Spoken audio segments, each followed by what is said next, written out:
Hello everybody, welcome to Snyder's Inc. And today we got an unpopular notes video. This is the worst police encounters with FBI agents. We will get right into it. Ladies and gentlemen, hit the like button, subscribe button, comment, thing down below. Let's go.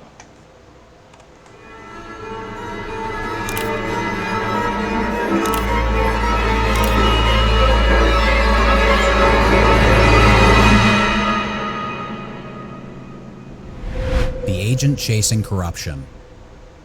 FBI special. Can we talk about the one guy who, there's gonna be one guy who isn't even a FBI agent because it's already making food. That was just a made-up story from the internet. This isn't the one, but there is one on here they showed. Agent Alex Hatton took a trip to Panama City on the 20th of December 2021. When he made his way to the small town of Carabel, he had one thing on his mind: to investigate reports of possible corruption in the Franklin County Sheriff's Office. What happened next is the stuff of comedy, except that Special Agent Hatton wasn't laughing. Agent Hatton stopped an officer from the sheriff's office by the roadside and began to question him, but the sheriff's deputy got spooked when the FBI agent requested that he turn off his body cam. Run your body cam? I am now, because I don't know how legit you are at the moment. It's okay. Hatton quickly identifies himself, flashing his badge at the officer. The FBI. Okay. You got that on body cam? I do, but I don't understand what the problem is with you meeting me at the office. But that didn't convince the officer. On the face of it, there's merit to the deputy's paranoia. Why didn't the agent meet him at the office? Why did he threaten to get another agency involved? Hey TJ, this guy is telling me to turn my body camera off and telling me... In fairness, I don't know why you're telling someone to turn your body camera off. That would be the worst thing to do. That does make you look scared. I can see why they keep that on. Why would you want them to turn it off? The last thing you want is for any police department to have the thing off. He's going to contact other people to get involved with this. To ensure he wasn't dealing with an imposter, the deputy had someone back at the office check out the agent's tags. Franklin, does that come back to any government agency? This is easy to come by. When the check of his tags didn't match any government agencies, pinging instead to a wiring company, the deputy had his antennas flying all over the place. It just advises Advanced Wiring Company. While the agent was asked initially to stay back voluntarily, it changed immediately to detainment. You are detained at this time, sir. 33 Franklin. I got one Whiskey Mike detained at this time. 17's on. Can I ask a question? Why they call him a Whiskey Mike? Can someone explain to me why they call white people that? Why do you call him a whiskey? Why just not say I got one white male? Why do you have to code it? No one's offended. If a person who is white is offended, you call them white. They're a problem that you don't need to deal with. On the way. Hey, I don't think this guy's legit, man.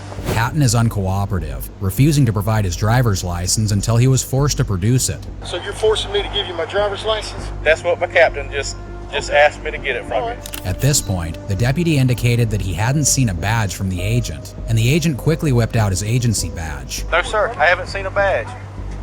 I've seen an ID card. I'll get this to you. That you grab it. Take it out of my hand. I see a badge now. That's the first time I saw the badge, sir. You don't need to be a deputy. Here's the supervisor on the scene. The first thing he did was to learn the situation of things from the deputies on the scene before making any contact with the special agent. He's got a little badge, and he's got that says FBI on it, and he's got a credentials when he opens it up.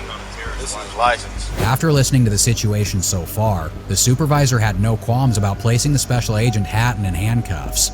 But something else had happened to make this decision easy for the supervisor. Special Agent Hatton's name hadn't popped up in any government database. Instead, it appeared on the terror list. You don't have any yet, You're but right now we're detained, running sir. you through multiple federal databases. Yeah. Okay, nobody's coming up with your name. You also coming back on the terror watch list. So we're going to secure you for our protection and yours. We're going to put you in the back of a police car. So I know what the end result of this is, right? They reveal he is part of the FBI, but then for some reason just keep him in a vehicle, a hot vehicle for no reason, just because they want to make him suffer now. Because they then validate the claim this guy was investigated. So, fucking bravo to you all. Where's that weapon at, sir? It's on my right side, buddy. Matters were made worse by Hatton's unwillingness to cooperate with the cops. What he does as he is being led to the cruiser is threaten the deputy. All right. He's clear. My name's Sergeant Carroll. Okay. Hey, will you unlock? Y'all don't lose that badge. It was hot and stuffy in the back, and Hatton made sure that he let the deputies know how uncomfortable he was. Even while in the back, he kept threatening them. I know you think this is funny, but it won't be funny after today. 33, go ahead. Finally, they were able to verify Hatton's identity, and it turns out the agent was who he said he was. The sheriff himself has arrived on the scene. He's the man in the red top. He is legit. 10-4-5. I'm gonna Who just called? handcuff him now. Captain Webb just called. I am certain his phone would have been blowing up. The moment Hatton is let out of the police cruiser, he asks the deputies to call 911 as he needs medical attention right away. 911. Call. I need a medical attention right now. You can hear his labored breathing, and he immediately takes off his extra layer of clothing. Franklin to 33, can you give me an exact address? Everyone is more cautious now, watching Hatton closely and making sure he has just about anything he needs. At this point, Hatton claims to have lost his vision. I can't see. I lost my vision. It appears his vision might have been affected by the time he spent in the stuffy police vehicle. EMTs soon arrive on the scene to care for Special Agent Hatton. By this time, all tempers have cooled, and there are no signs of further antagonism. He was questioning me on a ticket that I wrote. Said he worked for another agency, which turns out to be legit, but at the time, we didn't know. So I called my supervisor here. Decision was made to detain him while we were checking his legitimacy. And we put him in the back. After that, he started complaining of shortness of breath, vision loss. And Special Agent Hatton is laid on the stretcher and taken to a hospital of his choosing. The Imposter. When a deputy from Carson City Sheriff's Office stopped this car, he didn't have anything else in mind except for the vehicle code violation he had noticed. He was driving with obstructed plates, but by the time he drew close to speak to the man, something more sinister popped up. The reason I'm stopping you is your plate's obstructed. Whatever that thing's got, you got to take it off, okay? Okay. It's got to be visible within a certain distance. The officer caught sight of the siren on the dashboard. It was complete with the red and blue emergency lights usually seen on police vehicles. This light is what you usually find on vehicles belonging to law enforcement officers. So is this a law enforcement officer? We'll soon find out. Turn it on.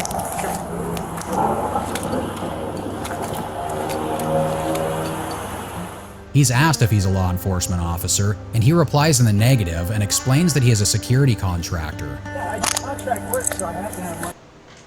Oh no, if he's a police impersonator, that has nothing to do with FBI agents. This has literally nothing to do with an FBI agent right now. There's nothing about this that screams FBI. Why is this on here? They shouldn't be that color. Yeah, they shouldn't be red and white, brother. No, it depends on your contract work. It sounds like a long time. His answers are suspicious because even as a contractor, his lights shouldn't be that color. What is the possible contract job that he could be doing for the city that would require emergency lights? The deputy explains the situation. If you're not a sworn officer, okay?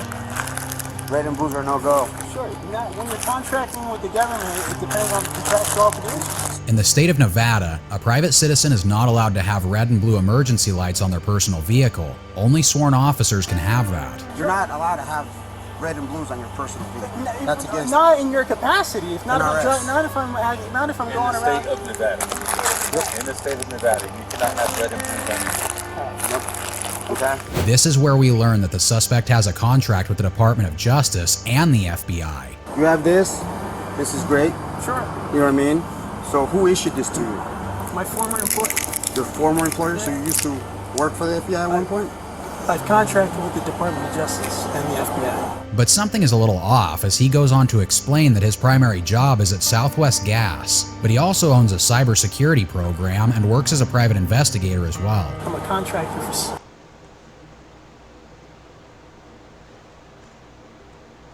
Okay, now I know where the FBI part comes in, but nothing about this guy, what this guy is saying is adding up to at all. This guy is almost just complete bullshit. Southwest Gas. For Southwest? So that's like That's your... here, yeah. That's your primary job? Yeah, it's my part-time job, and I have my own cybersecurity company. Yeah. The suspect has an FBI badge with him, and the deputies try to ascertain the authenticity to make sure that what they were looking at is not a man masquerading as a law enforcement agent. Well, I'm texting somebody right now. If you impersonate a federal officer, you may be in trouble. Okay. The deputies search the car and the suspect's personal effects. It is a thorough undertaking. Watch them tear the car apart. They discover an FBI ID and his effects. The deputies confiscated the lights, particularly the red and blue. He is asked to take his grievances to court and get it all ratified. Red and blues, baby. If you had orange ones, But you have to. no biggie, man. Huh? That's not. I in no way, shape, or form did I use those in an unlawful. You have them in your vehicle, man. They're not allowed to be on your vehicle. You're using an unlawful capacity.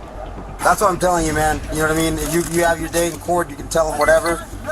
For right now, you know what I'm saying? So, I'm just doing my job, man. Based on the evidence of the FBI badge, the way he misidentified himself, and the emergency lights, his arrest, which was effected before the search was maintained. Yeah, so we had the red and blues front and back. Yes.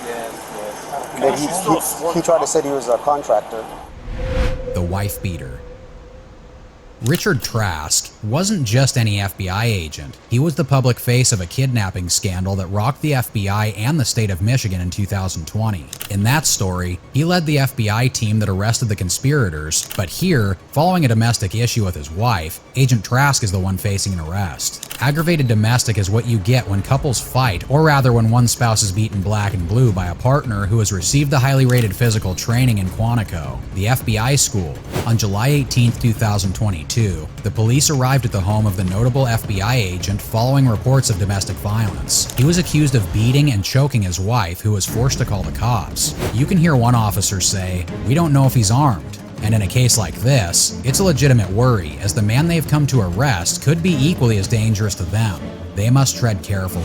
The officer spent a bit of time speaking to the distraught wife. She confirmed that he had hit her head against the nightstand multiple times during the altercation. Before it all went sideways that night, the couple had gone to a Kalamazoo area hotel. You will never guess what they went to the hotel for. It was a swingers party, and Agent Trask's wife said she hadn't wanted to go to the party, and they had argued about it. Her unwillingness to attend this party led to an argument between her husband and herself, an argument that soon became physical as Agent Trask grabbed his wife and smashed her head against the bedstand. Here's their disheveled bedroom. You can clearly see that violence had reign here moments ago. Agent Trask took off in his wife's car after the altercation, and shortly after speaking to the distraught wife, the cops found Agent Trask. He's at a shopping center parking lot, sitting calmly in his wife's car. He is arrested and charged with assault with intent to do great bodily harm. It is insane. This whole thing's fucked up. This guy wanted to go to a swinger party.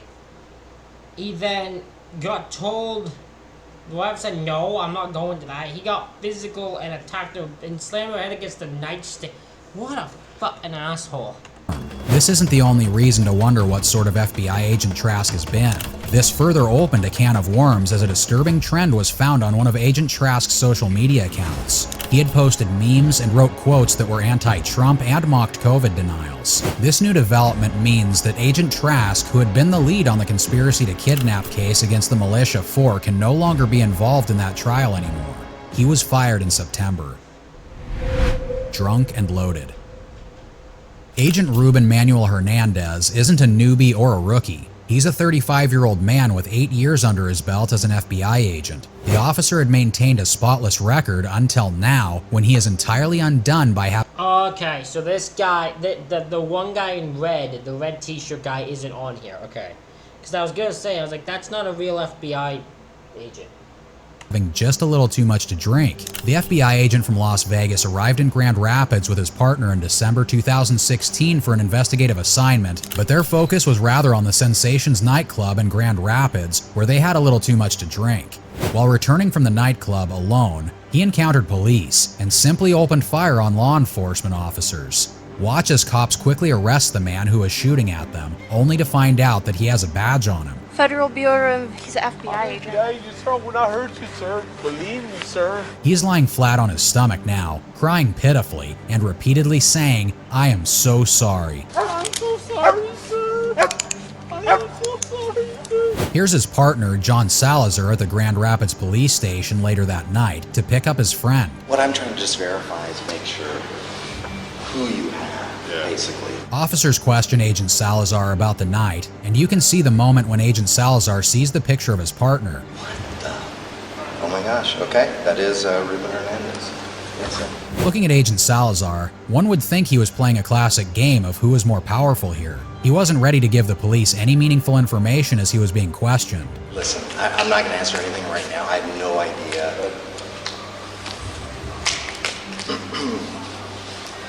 How come you're not going to answer anything?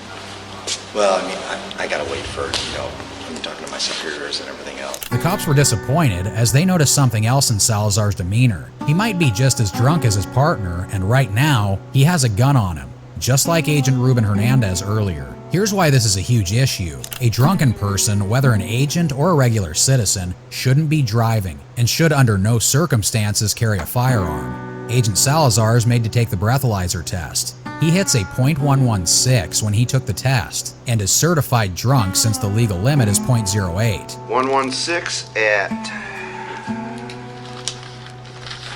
What does that mean? That's not double. That is over. That is way past double. 0522. Your BAC right now is .116. Is that above? Oh yeah. At 5:22 in the morning. Legal limit in Michigan is .08. The officer administering the test takes his gun from him. We'll probably be holding on to your firearm. Turns out, Ruben wasn't drinking alone. He had been drinking with his partner. While Salazar hasn't been charged for the incident, his partner has been charged with assault to commit great bodily harm. Oh yeah, I mean, I don't know if the partner's gonna be whatever. This guy Dolly's gonna be arrested. He shot at police officers. Harm less than murder, as well as possession of a firearm while intoxicated. He will face jail time and 2 years of probation. Ladies and gentlemen, that is it for this reaction video. Let me know what you think in the comments. Hit the like button, hit the subscribe button. Thank you all for watching. I'll see you all in the next one.